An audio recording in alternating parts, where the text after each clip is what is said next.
Lorsqu'ils approchèrent de Jérusalem et qu'ils furent arrivés à Bethphagée, vers la montagne des Oliviers, Jésus envoya 2 disciples en leur disant : « Allez au village qui est devant vous. Vous trouverez aussitôt une ânesse attachée et un ânon avec elle. Détachez-les et amenez-les-moi. Si quelqu'un vous dit quelque chose, vous répondrez : Le Seigneur en a besoin. Et à l'instant, il les laissera aller. » Or, ceci arriva afin que s'accomplisse ce qui avait été annoncé par le prophète. Dites à la fille de Sion : Voici, ton roi vient à toi, plein de douceur, et monté sur un âne, sur un ânon, le petit d'une ânesse. Les disciples allèrent et firent ce que Jésus leur avait ordonné. Ils amenèrent l'ânesse et l'ânon, mirent sur eux leurs vêtements et le firent asseoir dessus. La plupart des gens de la foule étendirent leurs vêtements sur le chemin, d'autres coupèrent des branches d'arbres et en jonquèrent la route.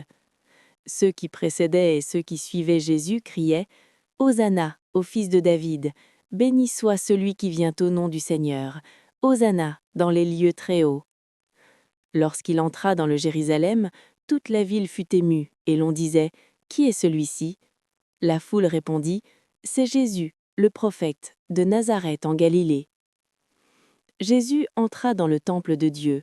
Il chassa tous ceux qui vendaient et qui achetaient dans le temple. Il renversa les tables des changeurs et les sièges des vendeurs de pigeons. Et il leur dit : « Il est écrit : Ma maison sera appelée une maison de prière, mais vous, vous en faites une caverne de voleurs. » Des aveugles et des boiteux s'approchèrent de lui dans le temple, et il les guérit. Mais les principaux sacrificateurs et les scribes furent indignés à la vue des choses merveilleuses qu'il avait faites et des enfants qui criaient dans le temple : « Hosanna, au fils de David !» Ils lui dirent : « Entends-tu ce qu'ils disent ?» « Oui, leur répondit Jésus. « N'avez-vous jamais lu ces paroles ? Tu as tiré des louanges de la bouche des enfants et de ceux qui sont à la mamelle. » Et les ayant laissés, il sortit de la ville pour aller à Béthanie, où il passa la nuit. Le matin, en retournant à la ville, il eut faim. Voyant un figuier sur le chemin, il s'en approcha, mais il n'y trouva que des feuilles, et il lui dit : « Que jamais fruit ne naisse de toi. » Et à l'instant, le figuier sécha. Les disciples qui virent cela furent étonnés et dirent : « Comment ce figuier est-il devenu sec en un instant ?» Jésus leur répondit : « Je vous le dis en vérité, si vous aviez de la foi et que vous ne doutiez point, non seulement vous feriez ce qui a été fait à ce figuier, mais quand vous diriez à cette montagne : ôte-toi de là et jette-toi dans la mer, cela se ferait. Tout ce que vous demanderez avec foi par la prière, vous le recevrez. » Il se rendit dans le temple, et pendant qu'il enseignait, les principaux sacrificateurs et les anciens du peuple vinrent lui dire : « Par quelle autorité fais-tu ces choses, et qui t'a donné cette autorité ?» Jésus leur répondit : « Je vous adresserai aussi une question, et si vous m'y répondez, je vous dirai par quelle autorité je fais ces choses. Le baptême de Jean, d'où venait-il ? Du ciel ou des hommes ?» Mais ils raisonnèrent ainsi entre eux. Si nous répondons « du ciel », il nous dira : « Pourquoi donc n'avez-vous pas cru en lui ?»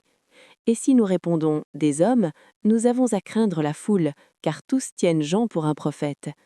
Alors ils répondirent à Jésus : « Nous ne savons. » Et il leur dit à son tour : « Moi non plus, je ne vous dirai pas par quelle autorité je fais ces choses. » Que vous en semble ? Un homme avait 2 fils, et s'adressant au premier, il dit : « Mon enfant, va travailler aujourd'hui dans ma vigne. » Il répondit : « Je ne veux pas. » Ensuite il se repentit, et il alla. S'adressant à l'autre, il dit la même chose, et ce fils répondit : « Je veux bien, Seigneur. » Et il n'alla pas. Lequel des deux a fait la volonté du Père ? Ils répondirent : « Le premier. » Et Jésus leur dit : « Je vous le dis en vérité, les publicains et les prostituées vous devanceront dans le royaume de Dieu. » Écoutez une autre parabole. Il y avait un homme, maître de maison, qui planta une vigne.